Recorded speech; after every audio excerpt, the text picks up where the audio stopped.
contra la mujer y se fue a hacer guerra contra el resto de la descendencia de ella. Los que guardan los mandamientos de Dios y tienen el testimonio de Jesucristo. Los que guardan los mandamientos de Dios y tienen el testimonio de Jesucristo, de Jesucristo.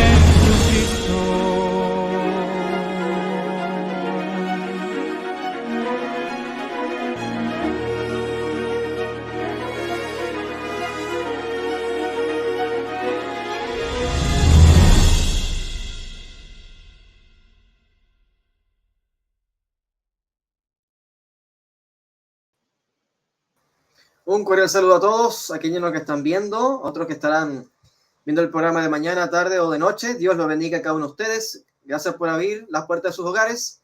Y como siempre, estamos acá en su programa, el último repaso ya en la lección número 11, ya en la recta final de esta lección. Como de costumbre, tenemos acá estos invitados. Yo estaré esta vez de moderador. Saludamos también a Luciano esta vez, que quien estará apoyándonos con las oraciones. Y acá tenemos, por supuesto, a José Miguel Alarcón, nuestro teólogo, que nos está también apoyando, como siempre, en este programa. Saludos, don José Miguel. Saludos, Moisés, también Daniel, bueno, Luciano también a la distancia. Siempre un gusto poder participar en este diálogo, ¿no? En esta conversación sobre la lección de esta semana, que tiene varias, como siempre, ¿no? Cada semana nos va entregando desafíos, nos va confrontando con nuestra vida práctica y también con lo que creemos y sostenemos, ¿no? Esos aspectos son importantes poder conjugarlo. Así que, bueno, esperando, ansioso ya de poder entrar ya en la conversación y ir desarrollando ya los puntos más importantes de esta lección. Excelente, un gusto que esté también con nosotros. También tenemos a Daniel Vera, quien es uno que se puede decir que es cofundadores de este ministerio. Claro, muchas gracias, amigo. Sí, también, bueno, un abrazo grande para ti, para José Miguel, para Luciano.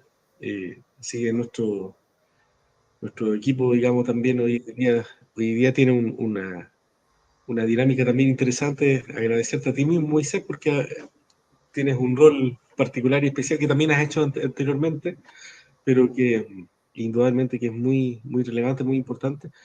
Y también, bueno, como comentaba José Miguel, muy contento también por estar acercándonos ya a los capítulos finales del gran conflicto, repasando, estudiando, analizando algunos conceptos que son cruciales en esta oportunidad sobre el conflicto inminente, para ver de qué manera nuestra fe se va preparando, alineando con respecto a los propósitos de Dios para el pueblo en esta etapa de la historia.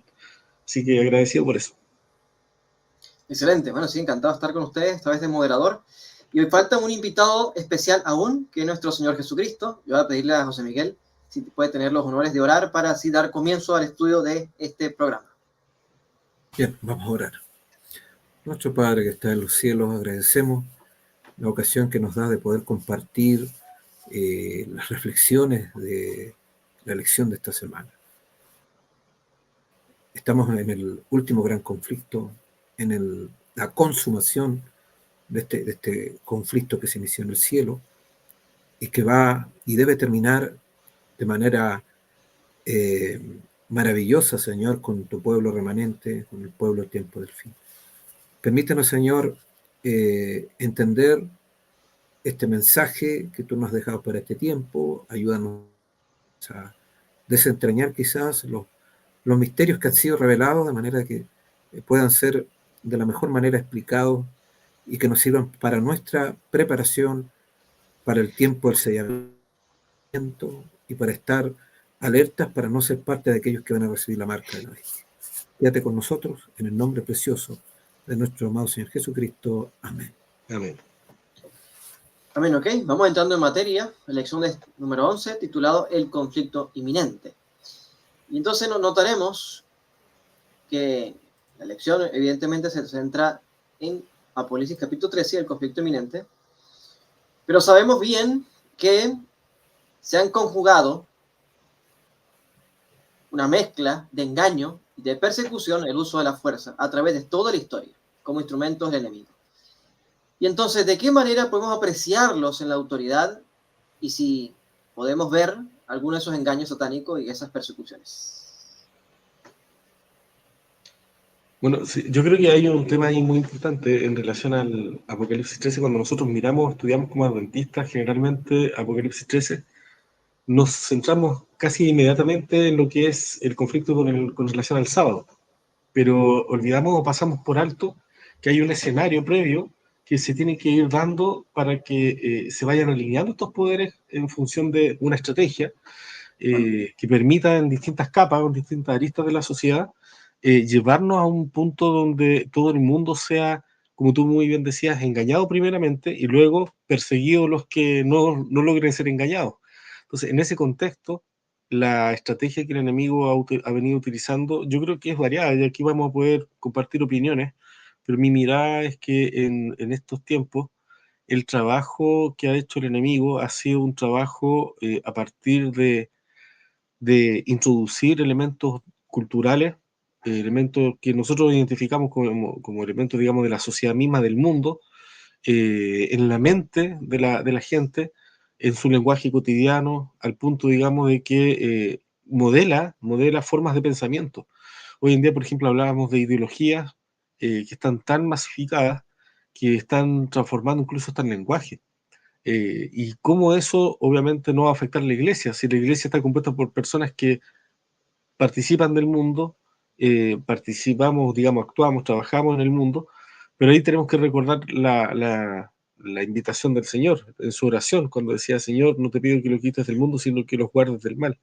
El propósito de Dios, evidentemente, es que nosotros como cristianos, nosotros estando en el mundo, no seamos partícipes de las cosas del mundo. Y en ese sentido tenemos, yo creo, un gran desafío a la hora de poder analizar de qué manera quizá el mundo ha venido entrando en nuestra mente y sobre todo entrando en una forma de pensamiento que modela nuestros principios cristianos. Realmente estamos siendo afectados por por la cultura en nuestros días, estamos siendo afectados por las nuevas ideologías, estamos siendo afectados en nuestra forma de pensar con un tipo de, de lenguaje o de conceptos que chocan con nuestros principios cristianos. Yo creo que esas son las preguntas que nosotros deberíamos plantearnos en estos momentos.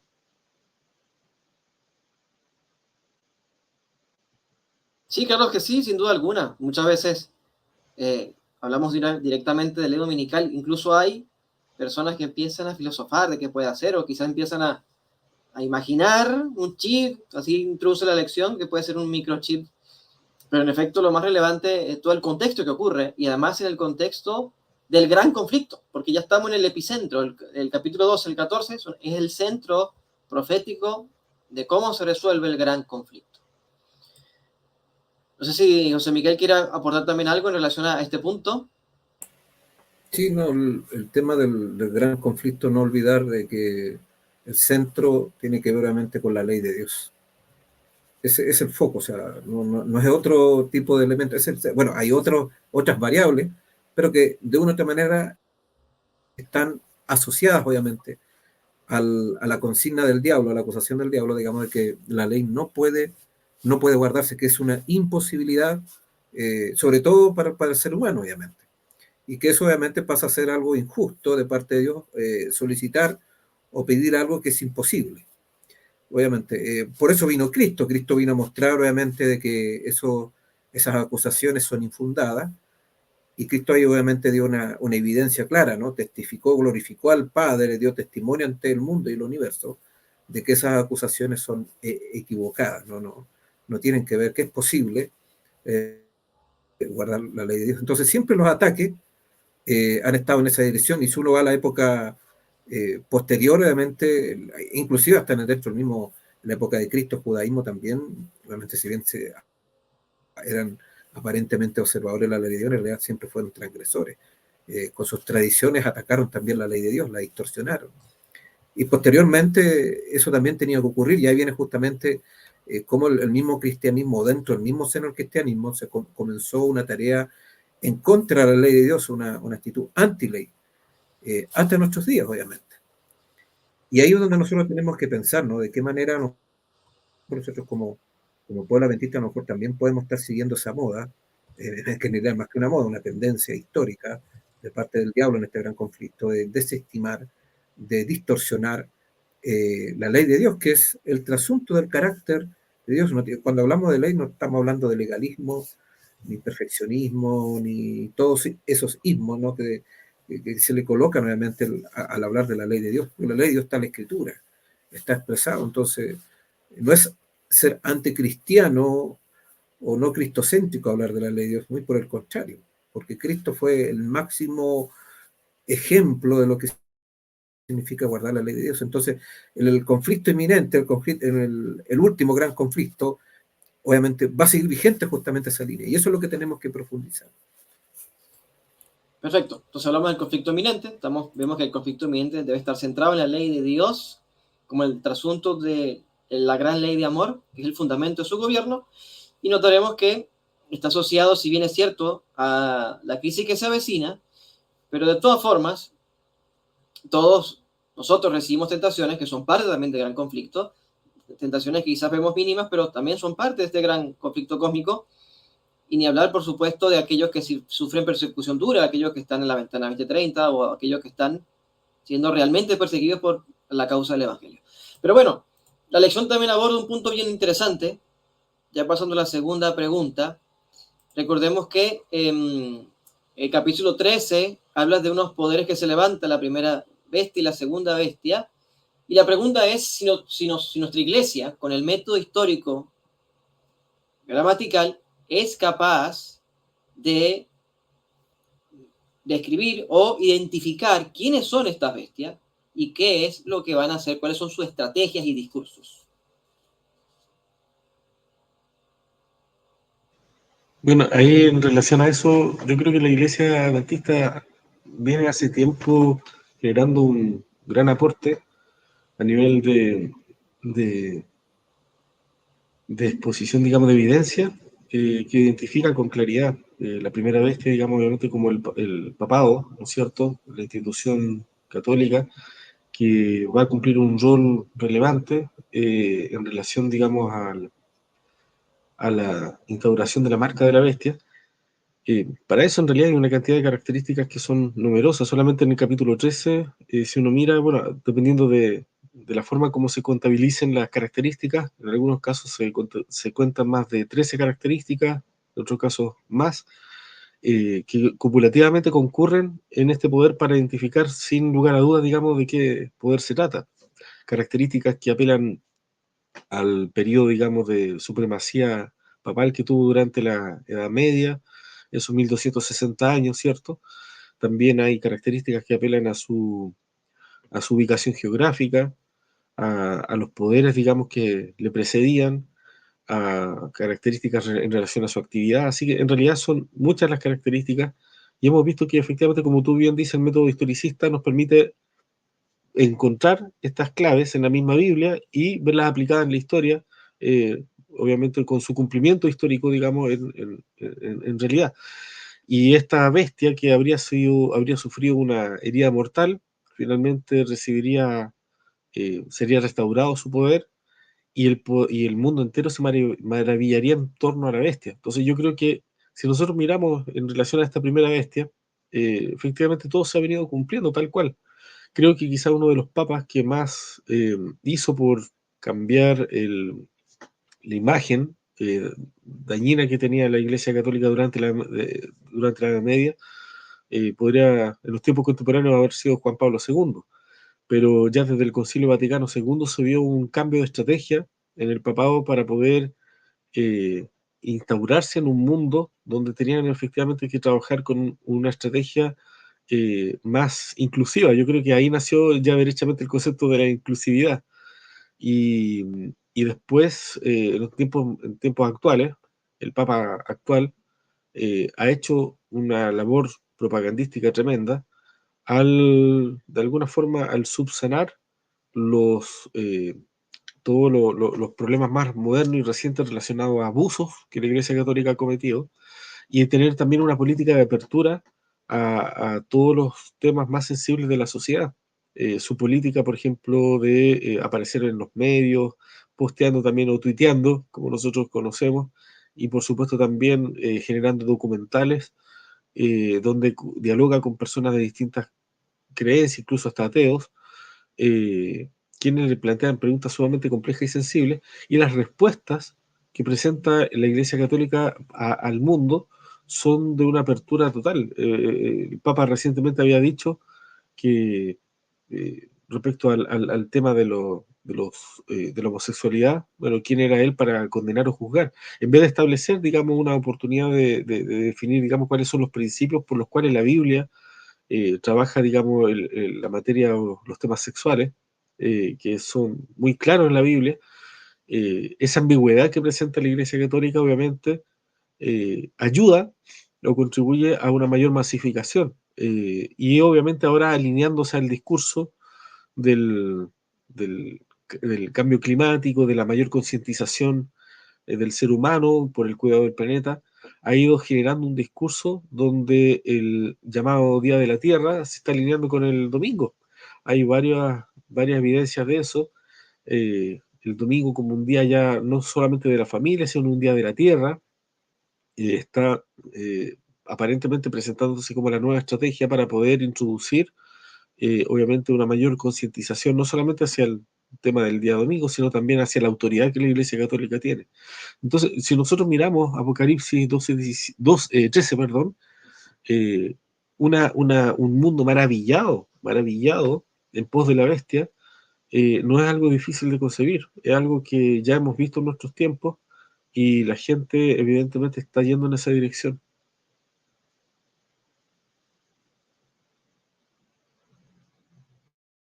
Sí, sí, bien dicho. Ahora, es llamativo que cuando leemos Apocalipsis capítulo 13, dice, me paré sobre la arena del mar y vi subir al mar una bestia que tiene 7 cabezas y 2 cuernos, aunque de la forma en que está escrita, sugiere que el que está parado en la arena del mar no es Juan, sino el último personaje citado que es el dragón. O sea, el dragón está parado sobre la arena del mar y está levantando a la bestia que sale del mar, que esto obviamente es una falsificación del bautismo de Jesús. O sea, es notable que esto es como una falsificación, una parodia. Y hay algo que pocos dicen, pero sin duda alguna, esta coalición del papado, bestia del mar y la iglesia de Estados Unidos y el mundo protestante apóstata, esta coalición del mal justo con Satanás, lo podemos ver reflejado en estos tiempos sin duda alguna con algo llamado la ONU, que trata de meterse en el mundo político y religioso bajo el espiritismo y bajo también el discurso de cuidado del planeta, que intentan también meter la ley dominical.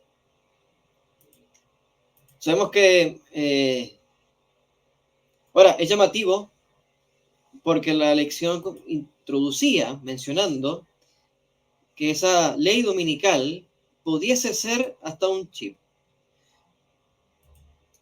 Y ahora yo pregunto, bíblicamente, ¿cuál sería entonces la ley dominical?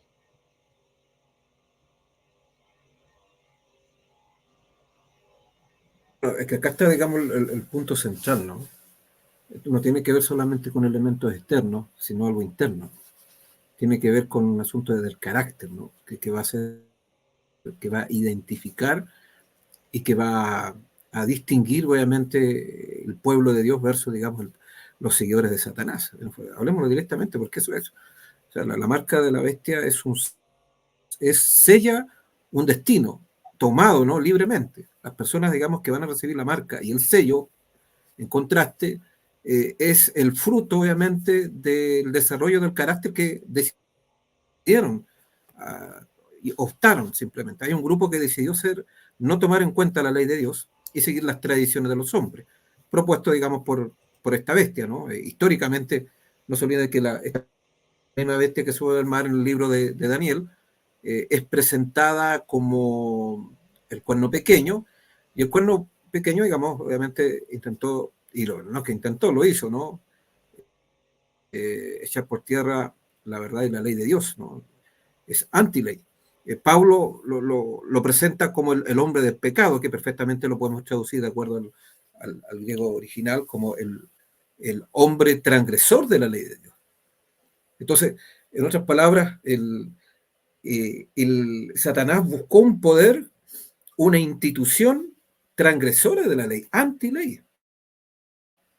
O sea, porque esa es la preocupación de él. O sea, la ley de Dios, digamos, representa el gobierno, el carácter, y por eso, digamos, esta institución persigue de diversa manera desechar la ley en todos sus aspectos, lo que hablaba Daniel, ¿no? Buscando diversas estrategias contemporáneas, pero si uno observa esas estrategias, son anti-ley, de una u otra manera, atacan la ley de Dios, denigran la ley de Dios, desestiman muchos aspectos que tienen que ver con la obediencia perfecta a la ley de Dios. Y no es solamente el catolicismo, el protestantismo, lamentablemente, también ha seguido los pasos al ser también observadores del día domingo, porque el día domingo representa justamente una de las características de la antiley, como sucede el sábado, como el sello de la ley de Dios, porque la ley de Dios está dentro del contexto de los 10 mandamientos o de la ley de Dios.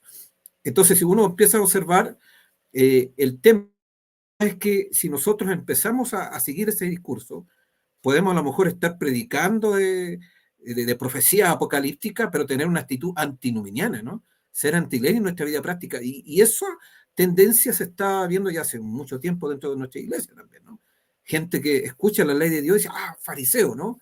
Legalismo. Como que ese término es algo extraño al evangelio. Pero si uno va, digamos, a la comprensión que Dios nos da a través de su palabra, y a nosotros como pueblo adventista, la ley y el evangelio es una sola cosa, están unidos, están fusionados. Entonces, la perspectiva del pueblo de Dios del tiempo del fin, al tener claro el concepto de la relación entre la ley y el evangelio, esa comprensión es la que le va a permitir estar, digamos, atento y no ser parte, obviamente, de este movimiento antiley traído por el cuerno pequeño, por la bestia marítima, llamémoslo así abiertamente, por el catolicismo y por las hijas, obviamente, de la gran ramera, que es el protestantismo. Entonces, de repente a mí me llama la atención de que a veces nosotros estamos siguiendo esos lineamientos como pueblo de Dios, teniendo el mensaje claro. Estamos siguiendo, hay mucha tendencia a seguir las ideas protestantes, las ideas evangélicas. Estamos obviamente entrando en la ruta de la ley dominical. Esa es la ruta de la ley que muchos no lo ven así porque dicen, no, pues obviamente yo voy los sábados a la iglesia. No tiene que ver con eso, tiene que ver con mi actitud diaria, ¿no? Tiene que ver con mi perspectiva de la santificación. No se olviden del versículo de memoria que es bien oportuno, ¿no? Santifícalo en tu verdad, tu palabra es verdad, ¿no? La santificación, la voluntad de Dios para el pueblo de Dios tiene que ver justamente con eso. Entonces, el tema de la ley dominical obviamente no se define, por lo tanto, de no ser parte de estos poderes que predican justamente estos discursos anti-ley. Tiene que ver obviamente con nuestra actitud particular primero frente, digamos, a la postura de la ley de Dios, en qué parada estamos. Eso obviamente va a ser definitorio en un momento del tiempo del fin. El espíritu de profecía lo dicen en varios lugares, ¿no? En muchos ahora que fueron predicadores, dieron charlas apocalípticas, ¿no? Sobre las leyes dominicales, se van a pasar al otro bando y dicen, pero ¿cómo sucede eso? Es porque obviamente no internalizaron, no tomaron en serio la ley de Dios en su vida. Tuvieron conceptos errados sobre el pecado, que vamos a seguir pecando hasta cuando Cristo venga. Obviamente eso no cuadra con el sello de Dios, no cuadra con la ley. ¿Cómo nosotros podemos estar apercibidos para no ser parte de la ley dominical si estamos predicando la transgresión de la ley constante? A mí por lo menos no me cuadra, no sé si a Daniel le cuadra esa idea o a ti Moisés, a mí no me cuadra, obviamente. Entonces no podemos estar predicando por un lado la ley dominical y por otro lado hablar del pecado original. Que vamos a seguir pecando, que hay que tener cuidado de hablar de la santificación. Tener cuidado de hablar de la ley de Dios, cuidado con la obediencia, porque así se nos advierte de repente, perdone que a lo mejor sea un poco directo, pero ya que estamos hablando de este tema, hay muchos que se sienten confiados, si yo tengo claro la película, no voy a ser parte ahí del catolicismo, del papado, de las leyes dominicales, pero reitero, si tenemos esas ideas anti-ley en nuestra teología, en nuestro diario vivir, estamos a un paso cuando llega un momento de ser parte del otro bando. Así que aquel que se sienta seguro, cuidado, mire que no caiga. Y coloquemos alerta, digamos, a este punto importante que yo creo que hay que considerarlo. Sí, sin Indudablemente. duda. Hay un punto que, justamente tomando la posta de lo que decía José Miguel, hay una cita que encuentro muy, muy interesante porque yo creo que resume bastante lo que, el punto al que iba José Miguel. El sello de Dios viviente, dice esta cita de Review and Herald del 21 de mayo de 1895, dice: el sello del Dios viviente únicamente será colocado en los que manifiestan semejanza con el carácter de Cristo. Entonces, ahí está el punto crucial. Nosotros vemos el sábado, y la lealtad al sábado, que no se trata de una lealtad meramente intelectual. O sea, el hecho de que sepamos la verdad y que adhiramos intelectualmente a ella, y estemos convencidos de ella, no garantiza que recibamos el sello de Dios. El sello de Dios tiene que ver con una constatación que el Espíritu Santo tiene que hacer sobre el carácter de cada uno de nosotros. Si no tenemos la idoneidad para el cielo, no podemos tener derecho al cielo. Entonces, dentro de los lenguajes que hoy en día se están tratando de penetrar incluso dentro del mismo pueblo de Dios, está la idea de que el ser humano puede tener el derecho al cielo, ser legalmente justificado antes de tener la idoneidad. Eso es también lo mismo, un absurdo, un contrasentido que no tiene ningún fundamento bíblico. Entender la fe como algo unilateral, digamos, desde el punto de vista de que el ser, o pasivo más bien dicho, algo pasivo de parte del ser humano, no se condice con lo que la Biblia enseña acerca del gran conflicto, acerca de la lucha espiritual, de la guerra que todos tenemos que pelear. Indudablemente que la fuerza, la fortaleza del cristiano está en Cristo. Eso no cambia. Los méritos están en Cristo. Eso tampoco cambia. El hecho de que tengamos que obedecer no añade ni méritos a nuestra salvación. Sin embargo, la obediencia es esencial para la salvación. Que nosotros podamos seguir en los pasos de nuestro Señor y someternos a Él es lo que Dios quiere que seamos. Y eso, en eso consiste la santidad y en eso consiste, digamos, la definición del pueblo de Dios del tiempo del fin. Apocalipsis 14, 12 dice: aquí está la paciencia de los santos, dice, los que guardan los mandamientos de Dios y tienen la fe de Jesús. Entonces, enfatizar el tener la fe sin la obediencia significaría desintegrar estos textos que como adventistas hemos reconocido como nuestros. Nos hemos apropiado de estos textos, pero precisamente este mismo texto combina la obediencia a la ley de Dios con la fe, con la fe. Y esa fe de Jesús que evidentemente nos lleva a esa fe que precisamente Jesús manifestó, una fe basada en la dependencia constante, la dependencia continua. Hoy en día, ¿cómo el cristiano tiene esa dependencia constante con Cristo? A través del Espíritu Santo. Entonces, ¿cómo puede una persona ser catalogada de legalista por presentar un tipo de obediencia que en el fondo recoge lo que es la continua dependencia del Espíritu Santo? Eso no es legalismo. El legalismo está precisamente en la ausencia de esta dependencia del Espíritu Santo, en tratar de obedecer por mis propios medios. Entonces nosotros necesitamos poner los conceptos claros sobre nosotros mismos, como sobre nuestro pueblo, para que el mensaje que queremos compartir con el mundo sea un mensaje claro. Si la obra del Espíritu Santo está ausente, no tenemos un mensaje correcto, porque el Evangelio verdadero, el Evangelio eterno, consiste precisamente en presentar lo que el Espíritu Santo, lo que Dios puede hacer por nosotros y en nosotros. Porque si es simplemente un mensaje, un evangelio imputado, donde simplemente se presenta lo que Cristo hace por nosotros y nosotros no tenemos nada que hacer, es un evangelio completamente incompleto. Lo que Dios quiere mostrar precisamente es el poder del evangelio obrando en el corazón, llevando al pecador a la santidad, transformando su vida, convirtiéndolo en una nueva criatura, mostrando lo que el poder de Cristo tiene para deshacer las obras del pecado, para deshacer las obras del enemigo. Ese tipo de evangelio es el evangelio que el mundo necesita conocer. Y eso es lo que nosotros tratamos de presentar humildemente a través de estos conceptos. Amén, claro que sí. Voy a leer una cita que está en Deuteronomio capítulo 6, verso 5 en adelante, dice: y amarás a Jehová tu Dios de todo tu corazón y de toda tu alma y con todas tus fuerzas. Y estas palabras que yo te mando hoy estarán sobre tu corazón y las repetirás a tus hijos y hablarás de ellas estando en tu casa, estando por el camino y al acostarte cuando te levantes. Y acá lo unimos con Apocalipsis capítulo 13. y las atarás como una señal en tu mano y estarán como frontales entre los ojos, en la frente. Y la escribirás en los postes de tu casa y en tus puertas. O sea, acá hay esta porción, obviamente está haciendo un eco, en el capítulo 5 hace un eco de la ley de Dios y ahora recalca el amor a Dios. Y del amor a Dios guardamos la ley de Dios. Y el que ama a Dios y guarda su ley, tiene la ley de Dios en su mano y en su mente. Y fíjense que hay un grupo que ama a Dios, guarda su ley, y hay un grupo que recibe la marca de la bestia en su mano y en su frente. O sea, obviamente la marca de la bestia está en total contraposición con aquellos que guardan la ley de Dios por amor, tal cual como lo ha dicho José Miguel.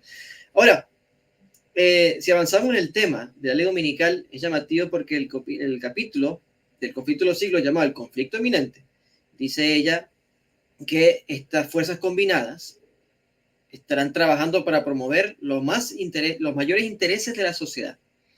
Pero también dice, casi cercano al final de este capítulo, dice que la libertad de conciencia será amenazada y también se suprimirán las libertades civiles. Y uno dirá, pero si estamos en un momento donde hay demasiados derechos humanos, ¿será que podrá darse? ¿Cómo se van a dar estos cambios si acaso se pueden llegar a dar esos cambios?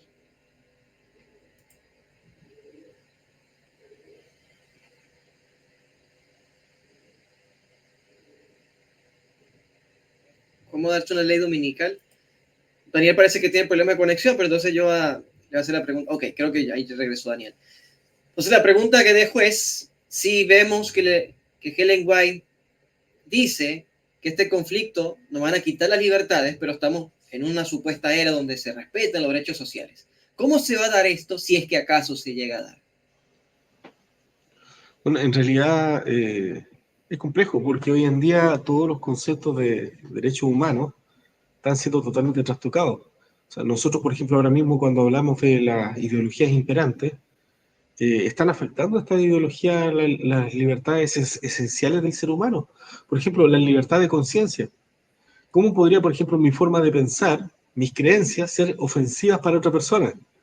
Eso no es posible. O sea, eso significa que la forma de pensar, las convicciones que tienen otras personas tienen mayor valor y mayor peso que las que tengo yo. Por supuesto que no. El principio de mutua tolerancia, de respeto, tiene que operar en ambos sentidos. Y precisamente por eso es que nosotros estamos en contra de cualquier tipo de prohibición a la libertad de conciencia. Todas las personas tienen derecho a creer lo que en su suprema libertad, en su intimidad, digamos, decidan creer. Y por supuesto que esas libertades no pueden estar superponerse, digamos, entre las personas. Entonces ahí cometemos un error que lamentablemente las sociedades actuales están tolerando, entregando privilegios que no deben conceder a personas que en virtud de sus convicciones están imponiendo su forma de pensar a otras. Nosotros no lo queremos no queremos cometer ese error respecto a otras personas y tampoco queremos que lo cometan con nosotros. Entonces lamentablemente vemos que el ser humano actualmente, a pesar de todo lo evolucionado que se considera, en ese sentido ha involucionado pero sustantivamente.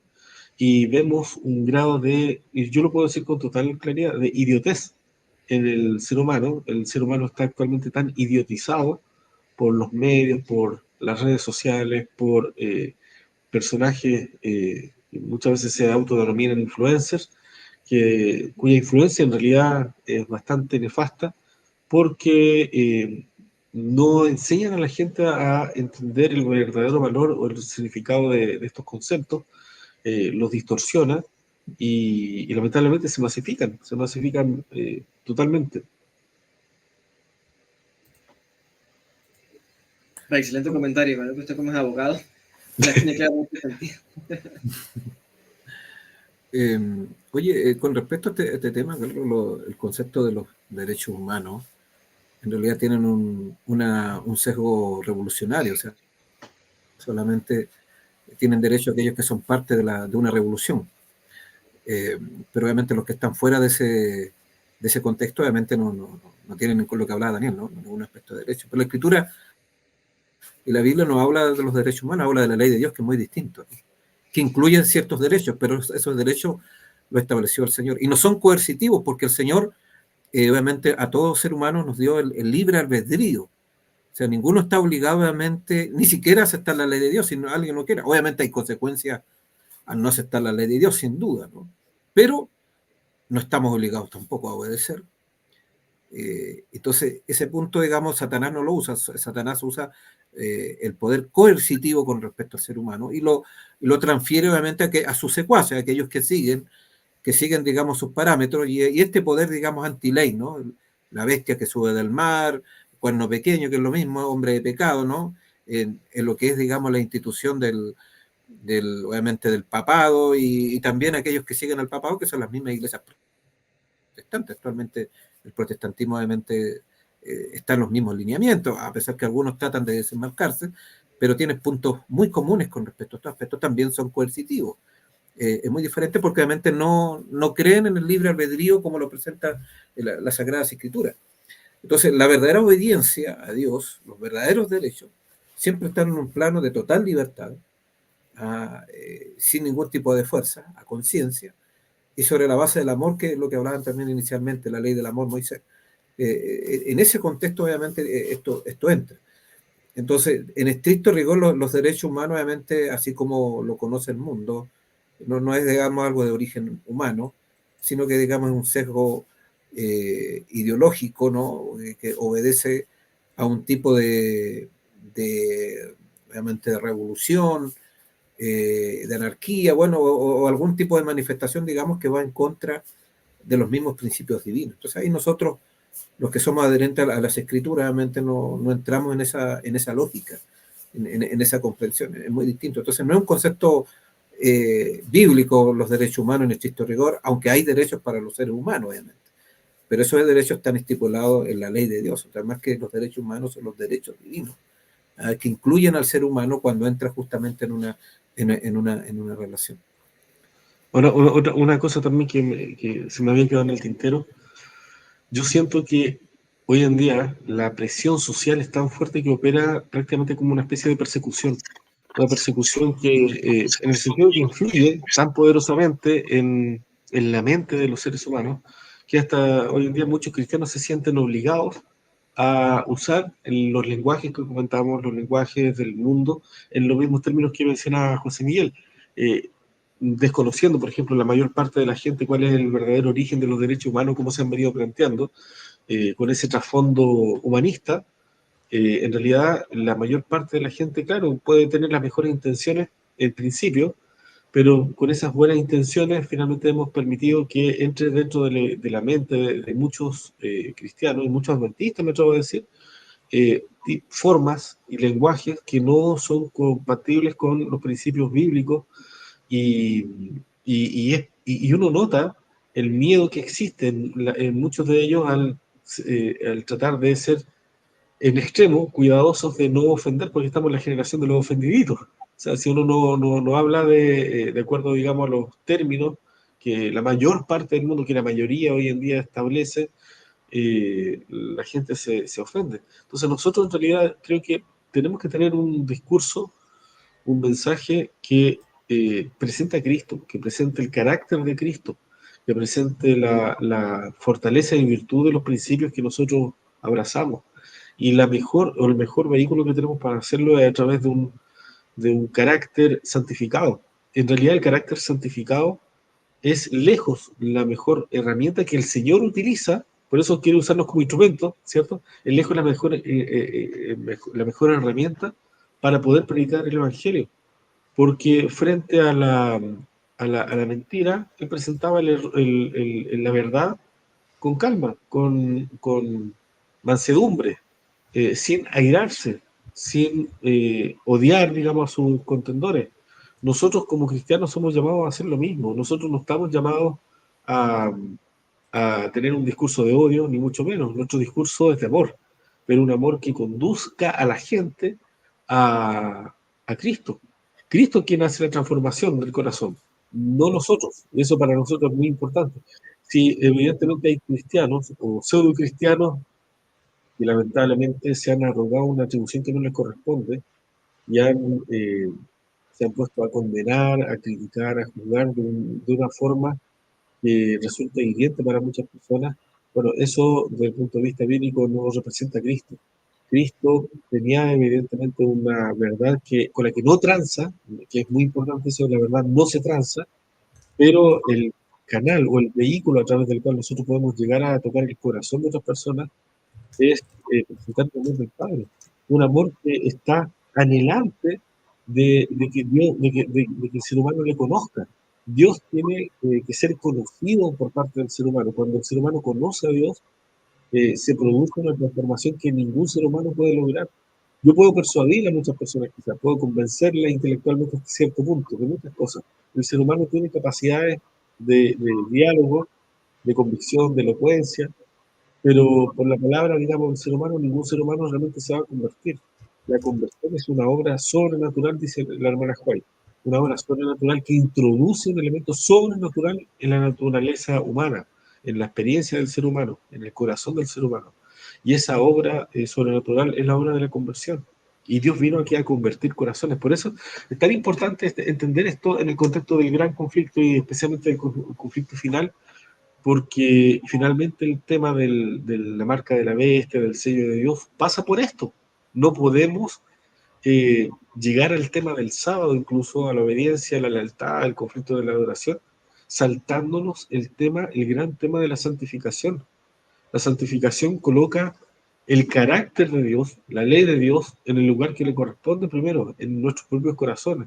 Si como cristianos nominales no tenemos a Cristo en el corazón, nunca pasaremos de ser eso, cristianos nominales, pero Dios quiere que seamos cristianos genuinos, cristianos que realmente tengan, como tú muy bien decías, Moisés, la ley de Dios grabada en la mente y en el corazón. Por eso es tan importante estos temas. Amén, amén, claro que sí, sin duda alguna. Y eso establece un concepto importante si devolvemos al centro de la lección, capítulo 2, el 14 de Apocalipsis, el gran conflicto. Hay una expresión que aparece notablemente, que es: este grupo, el remanente, tiene la fe de Jesús. Pero entonces nos preguntamos, ¿qué significa tener la fe de Jesús?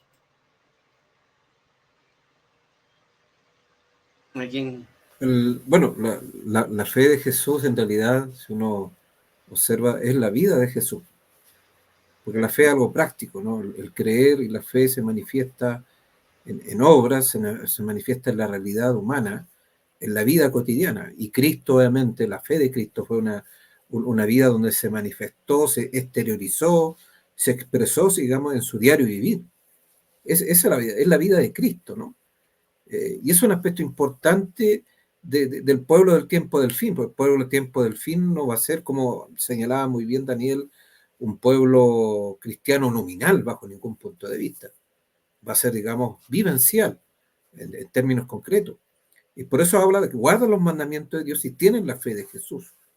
O sea, viven de acuerdo a la vida de Cristo Jesús, porque sigue, como dice Apocalipsis 14:5, siguen al Cordero por donde quiera que va, siguen a Cristo, ¿no? Y en este caso, los cristianos del tiempo del fin, el remanente final, la última generación, el pueblo de Dios, pueblo adventista, ¿no?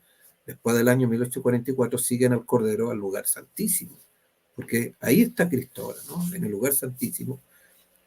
Y sobre esa base obviamente entran en una relación profunda, y obviamente la vida de Cristo pasa a ser, digamos, y el carácter de Cristo pasa a ser su carácter.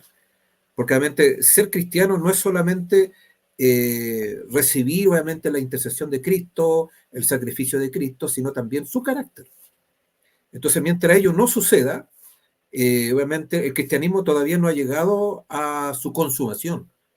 De hecho, el mismo libro Apocalipsis, en el capítulo 10, habla de que en el fin del tiempo, ¿no? Y está en el contexto del movimiento adventista, el capítulo 10, es uno de los capítulos donde habla del surgimiento del remanente final, dice que se va a consumar el misterio de Dios. ¿Ya? Y esa consumación del misterio de Dios, lo explica el apóstol Pablo, es Cristo en vosotros. Ese es el misterio de Dios. El misterio que también habla Daniel, ¿no?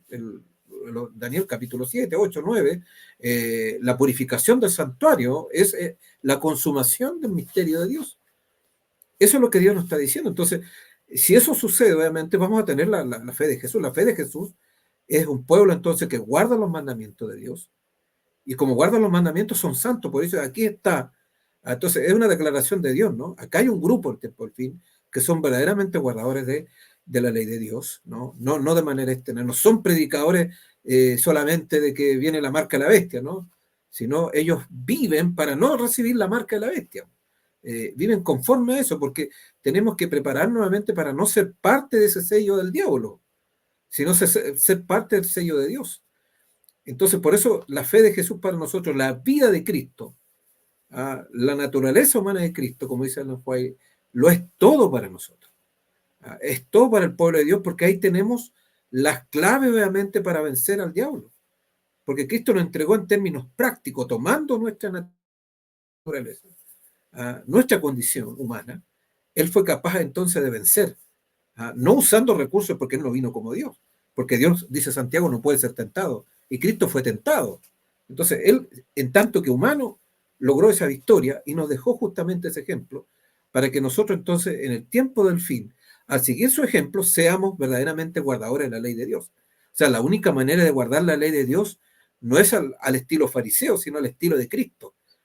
Por eso, cuando hablamos de la ley de Dios, en ninguna manera hay que entenderlo de la perspectiva de los fariseos, porque los fariseos fueron transgresores de la ley de Dios, y Cristo mismo lo dijo. Sepulcros blanqueados, en fin, generación de víboras, eran transgresores, hacedores de maldad. Bueno, el término hacedores en el griego tiene que ver con anomía, ¿no? Con transgresión de la ley de Dios, transgresores. Entonces, no, el pueblo de Dios va a ser guardador del tiempo del fin gracias a lo que Cristo hizo en la cruz, pero principalmente gracias a la vida perfecta de Cristo, digamos, como ser humano. Esa realidad entonces se nos transfiere a nosotros, ¿no? Se nos imputa a nosotros, pero también se nos imparte ese carácter, para que nosotros entonces tengamos esa victoria y el misterio de Dios como iglesia se consuma definitivamente. Amén. Voy a compartir una cita que es gloriosa y para darle luego al paseo a Daniel, que Ellen White escribe en el, digamos, como respuesta, por decirlo de alguna forma, a lo que ocurre en el famoso Congreso de 1888. Ella dice en una carta de 1889, debe enseñarse la fe salvadora. La definición de esta fe en Jesucristo se puede hacer con pocas palabras. Y ahora dice ella que cómo se define esta fe. Es el acto del alma por medio del cual todo el hombre se entrega a la guardia y el control de Jesucristo. Por la fe mora en Cristo y Cristo mora supremamente en el alma. Una cita pero gloriosa. Adelante, Dani. Sí, sobre lo mismo, qué importante que a la luz de todo lo que usted mismo ha mencionado, que me parece un fundamento tremendamente claro, para entender que la fe de Jesús reafirma la obediencia a los mandamientos a través de esa continua dependencia. Por eso nosotros no podemos separar la obediencia a la ley de Dios del principio de colaboración. Cuando nosotros pensamos en el principio de colaboración, también pensamos a su vez en la obra del Espíritu Santo. Entonces es una cadena que nosotros, si la vemos con precisión, la vemos con claridad, nos damos cuenta de conceptos que son absolutamente irrefutables, que son conceptos categóricos. Ver la fe de Jesús es ver un modelo de dependencia, un modelo de relacionamiento con Dios que es totalmente asequible para nosotros, que de hecho fue el modelo que Cristo vino a enseñar. Por eso tan importante es entender la naturaleza de Cristo, la naturaleza humana con la que Cristo vino, entender la importancia de su ejemplo, entender de qué manera Él vino a confirmar la ley, para demostrar precisamente que el ser humano puede guardar la ley de la misma forma que Él la guardó. Y esto puede parecer a la mente, digamos, de la mayor parte de los cristianos, algo totalmente herético, porque están, como muy bien decía José Miguel al principio, están acostumbrados a una visión antinominiana, antiley, que hablar de obediencia, que podemos obedecer como Cristo obedeció, ¿no? Eso es absurdo. Pero si lo presentamos de esta otra forma, presentamos lo mismo, decimos lo mismo, pero hablamos de la fe de Jesús. Podemos tener la misma fe que Cristo tuvo, esa misma dependencia que Cristo tuvo. Nadie, yo creo que lo cuestionaría. ¿Por qué? Porque Cristo vino a esta tierra velando su divinidad y sosteniendo las luchas, las batallas como un hombre, aprendiendo la obediencia, dice la Biblia, aprendiendo la obediencia, dejándonos un ejemplo de obediencia que podamos seguir. Para que sigamos sus pisadas, dice la Biblia. Nadie puede refutar eso. Entonces, al final, ¿a qué nos conduce el ejemplo de Cristo? A que su obediencia es asequible para nosotros. Es un tipo representa un tipo de dependencia continua que él vivió y que él manifestó y que es posible. Hay una cita que yo creo que también me parece, como dice muy bien Moisés, me gusta esa palabra, gloriosa, que se encuentra en Dios nos cuida, la página 333, dice, mientras andaba haciendo bienes, la experiencia de cada día era una entrega de su vida. Solo de una manera podía sostenerse esa vida. Jesús vivía en total dependencia de Dios y en comunión con Él. Ahora, miren el paralelo que representa de la vida de Jesús con lo que los seres humanos a menudo ocurre con nosotros, porque es una realidad, pero, ojo, es una realidad con solución. Dice, los hombres acuden de vez en cuando al lugar secreto del Altísimo, a la sombra del Omnipotente. Permanecen allí por un tiempo y los resultados se manifiestan en buenas obras. Luego falla su fe, se interrumpe la comunión y la obra de la vida se arruina. Pero la vida de Jesús fue de constante confianza, sostenida por una comunión continua, y su servicio para el cielo y la tierra no vio fracasos ni vacilaciones. Como hombre, suplicaba al trono de Dios hasta que su humanidad se cargaba con la corriente celestial que conectaba a la humanidad con la divinidad, recibía vida de Dios y la impartía a los hombres. Entonces, esta cita yo creo que es tremenda porque representa la diferencia entre Cristo y nosotros. No era una diferencia en su propia naturaleza. Él no tenía un acondicionamiento en su propia naturaleza que lo hiciera enfrentar el día a día y entregarse de todo corazón y permanecer en Dios, en esa relación de comunión constante, porque tuviera una condición en su propia naturaleza, digamos, biológica, que lo ayudara para eso. Es simplemente que él decidía pasar más tiempo con Dios, él decidía pasar más tiempo de comunión. Los hombres, acá dice, se diferencian en que pasamos un tiempo, pero no perseveramos. Vamos al trono de Dios, tenemos resultados, presentamos buenos frutos, pero después interrumpimos esta comunión con Dios y nos separamos de Él. Entonces, ¿dónde está la diferencia? En la decisión que el ser humano toma. Dios, manifestado en carne, Cristo, ¿cierto? Fue un hombre, plenamente hombre, y como hombre enfrentó una vida de tentaciones, de pruebas, dificultades, tanto como nosotros, incluso más fuerte que nosotros. Pero lo que él demostró en su vida es que él decidió permanecer unido precisamente al poder divino a través de una comunión constante. Y eso es privilegio, como dice la hermana Juárez, de cada uno de nosotros también. Claro que sí, totalmente en acuerdo. Y bueno, ya vamos a la última pregunta de este estudio de esta noche, aunque obviamente va a depender la hora que estén viendo el programa. Verán, ya hemos hablado entonces de esta coalición del mal, hemos hablado cómo se puede gestar la ley dominical, hemos hablado la relevancia del gran conflicto en torno a la ley de Dios y que obviamente Dios desea un pueblo que sea obediente a su ley. Pero ahora volvamos entonces al conflicto de adoración en torno al sábado. Sello de Dios como sábado y el sellamiento del pueblo de Dios. Entonces, si ya sabemos la verdadera naturaleza del sábado como sello de Dios y del sellamiento del pueblo de Dios, entonces, ¿cuál es la naturaleza e importancia de la vindicación final del pueblo de Dios en esta última época de la historia?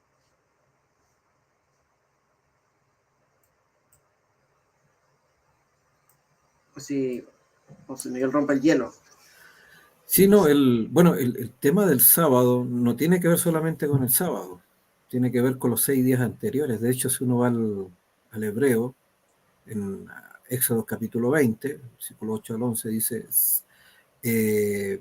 trabajarás 6 días primero, dice, ¿no? 6 días trabajarás. Antes del sábado, bueno, está hablando del trabajo, uno puede decir el trabajo normal, pero el hebreo aparece la palabra abodá. Hay otras palabras también en hebreo, pero esa palabra abodá está en un contexto cultural, se usa en el culto hebreo, se usa en lo que la liturgia, está en un contexto de adoración. Entonces, el requisito para el sábado, aparte de apartarnos de toda actividad cotidiana, ¿no? El sábado implica previamente vivir en santidad los 6 días anteriores. O sea, otra vez volvemos al mismo punto inicial. O sea, el sábado, obviamente, no tiene que ver solamente con ir a la iglesia, ¿no? Las mañanas, con ir al culto, o como dicen algunos por ahí, ¿no? Con ir cara de culto, ¿no? no se trata de colocar cara de culto, sino que nuestro diario vivir debe ser un culto al Señor. Eso es adorar a Dios. ¿Y eso qué implicancia tiene? Las implicancias, digamos, está en relación de que obviamente uno va a vivir, obviamente, en torno a la santidad permanente, ¿no? Así como hablaba Daniel de la última parte relacionando a Cristo, ¿no? De una manera ininterrumpida, permanente. Entonces, por eso, digamos, el sábado pasa a ser un sello, ¿no? Un sello en el tiempo del fin, porque marca justamente, invita al pueblo de Dios a santificarse durante los 6 días anteriores. Si eso no sucede, estamos violando el sábado. A ver, pero ¿cómo si yo no trabajo el sábado? He perdido algunos, inclusive he perdido trabajo por obviamente ir a la iglesia los sábados. No tiene que ver con eso. A lo mejor podemos hasta perder trabajo. Eso es parte de las decisiones que uno toma. Pero eso no es guardar el sábado solamente, es un aspecto, ¿no? Lo que mide, ¿verdad? Y esto es un aspecto importante donde nosotros debemos focalizarnos. ¿Cómo yo sé que estoy guardando el sábado? Tengo que mirar los 6 días anteriores. Por eso dice 6 días a bodar. 6 días obviamente vivirás, digamos, en adoración. A lo mejor haciendo nuestras actividades cotidianas, pero en un ambiente de adoración, bajo la presencia del Señor, en santidad, ¿no? Con santificación. Ese es el requisito y esa es la condición. Por eso, si tenemos esa perspectiva, obviamente ahí vamos a ser guardadores del sábado y vamos a estar preparados entonces para no, obviamente, ser parte de aquellos que van a recibir la marca de la bestia. Así que es un aspecto que quiero acá resaltar, ¿no? Guardar el sábado implica vivir 6 días en santidad, y si eso no sucede, estamos violando el sábado, no lo estamos guardando. Es duro a lo mejor lo que estoy diciendo, pero la Escritura obviamente habla en esa dirección. También el Espíritu de Profecía, cuando habla del sábado, focaliza los 6 días anteriores. O sea, entonces es un desafío guardar el sábado, porque guardar el sábado me invita obviamente a llevar una vida santa durante los 6 días de la semana. Y el séptimo obviamente ni hablar. El séptimo pasa a ser una intensificación de esa santidad que tuve la semana con Cristo, a través de su gracia, bajo la presencia del Espíritu Santo. El sábado, digamos, se intensifica, obviamente, esa relación, pero obviamente no hay sábado, no hay observancia del sábado, sin, digamos, esa condición. Y es por eso, si tenemos un concepto errado, somos lo que hablábamos anteriormente, somos antinominianos, anti-ley, tomamos livianamente la obediencia, tenemos conceptos de que vamos a seguir pecando hasta cuando Cristo venga, desaparece todo ese ambiente de santidad. Y obviamente, ¿qué llevamos? Llevamos una vida secular durante la semana. Y eso se ve mucho dentro de nuestro pueblo, ¿no? Cada vez somos más seculares, más mundanos. Y eso entonces nos impide guardar el sábado. Claro, el sábado lo único que nos para es porque vamos a la iglesia, y generalmente vamos porque tenemos a lo mejor amigos, sociabilizamos, o porque simplemente, iglesianamente, estamos acostumbrados a ir a la iglesia. Pero el sábado es más profundo que eso, por eso tiene que ver con este concepto de santidad, con la observancia de la ley de Dios, con la adoración, porque la adoración no es solamente ser conservadores con la música en la iglesia, ¿no? Tener un culto tranquilo, no con tanto bochinche, porque eso no es plan de Dios. Pero no es solamente eso, la adoración tiene que ver, digamos, es un desafío diario, continuo, en obediencia plena a lo que Dios ha establecido. Ese es seguir el modelo de Cristo. Cristo obviamente fue un guardador del sábado, porque obviamente esos 6 días anteriores vivió, digamos, bajo la presencia del Espíritu Santo, lleno de santidad, y por eso es nuestro ejemplo. Sí, bueno, de hecho, complementando ahí lo que decía José Miguel, o reforzando lo que él ya dijo muy claramente, no hay sábado, no existe el sábado sin la santidad. O sea, quitamos la santidad de por medio y el sábado no tiene ninguna connotación de adoración ya para nosotros, porque el sábado consiste precisamente en el resultado de una comunión diaria. Y es interesante porque todo lo que Dios hace propende a que veamos la antropología del carácter.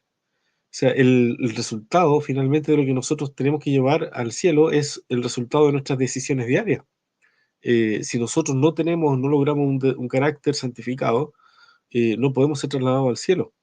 Y el carácter no se forma de la noche a la mañana, se forma a partir de una vida de comunión diaria. Por eso, cuando entendemos la justificación por la fe, lo tenemos que entender como una experiencia diaria. Nosotros diariamente tenemos que ir moldeando nuestro carácter. Tenemos defectos que eh, tienen que ser quitados de nuestro carácter.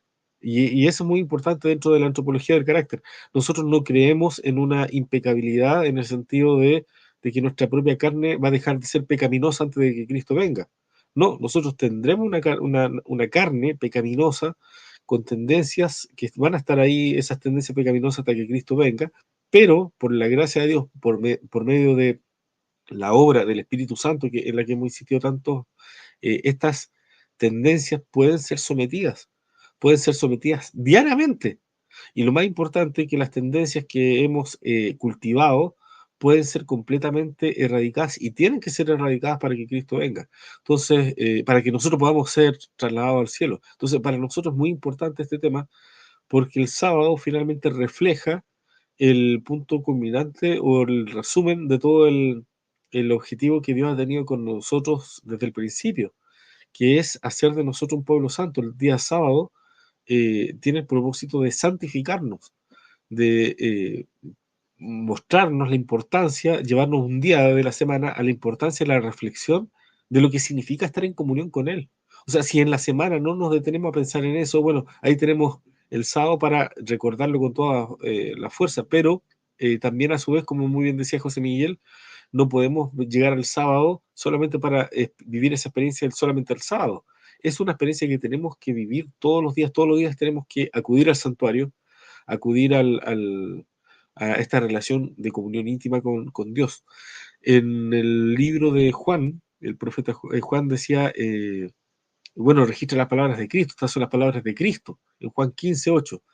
En esto es glorificado mi Padre, en que llevéis mucho fruto y seáis así mis discípulos.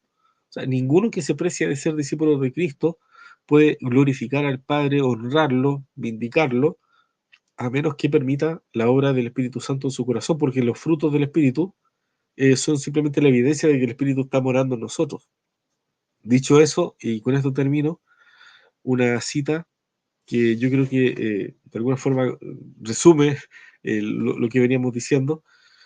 Cristo fue tentado en todo, en la misma forma como el hombre es tentado, pero en ningún momento lanzó una terrible acusación contra el tentador. A cada tentación opuso la palabra del Señor, escrito está. Fue el arma infalible que usó. Como representantes de Cristo, debemos, dice acá, enfrentar los ataques del enemigo con la palabra del Dios viviente. Nunca debiéramos permitirnos seguir la senda de la serpiente al usar sus argumentos. Satanás no puede obtener ventaja del Hijo de Dios que confía en la palabra de Dios como su defensa. Y eso está en Testimonios para la Iglesia, el tomo 9, la página 56. Entonces, dicho eso, yo creo que podemos ver, digamos, en el tema del sábado, simplemente una arista de un problema, de un tema mucho mayor, mucho más grande, más relevante, donde el sábado simplemente lo que corona todo lo que es el gran conflicto en su etapa final. Todos los cristianos y todos los que han sido parte del pueblo de Dios a través de la historia han vindicado el carácter y el honor de Dios de acuerdo a la luz que tenían. Bueno, la luz en nuestros tiempos nos lleva a tener una defensa más férrea de la ley de Dios con mayor claridad que la que otras generaciones anteriores tuvieron. Y en ese sentido somos llamados a una defensa mucho más férrea, más estricta, en estos tiempos donde, como hemos visto, el pecado, la maldad abunda, pero donde abunda el pecado, sobreabunda la gracia. Dios está más disponible todavía para nosotros. Amén, claro que sí. Vaya, hemos hablado bastante, creo que ha sido bastante grato, ha sido un gusto estar con ustedes. Yo voy a solamente mencionar que en efecto, si vemos el sábado, volviendo otra vez a Deuteronomio, capítulo 6, que ahí se demuestra si amamos a Dios y le entregamos toda la voluntad de Él y si guardamos los mandamientos. Y el sábado es un eslabón que une los mandamientos del amor a Dios y los mandamientos del amor al prójimo.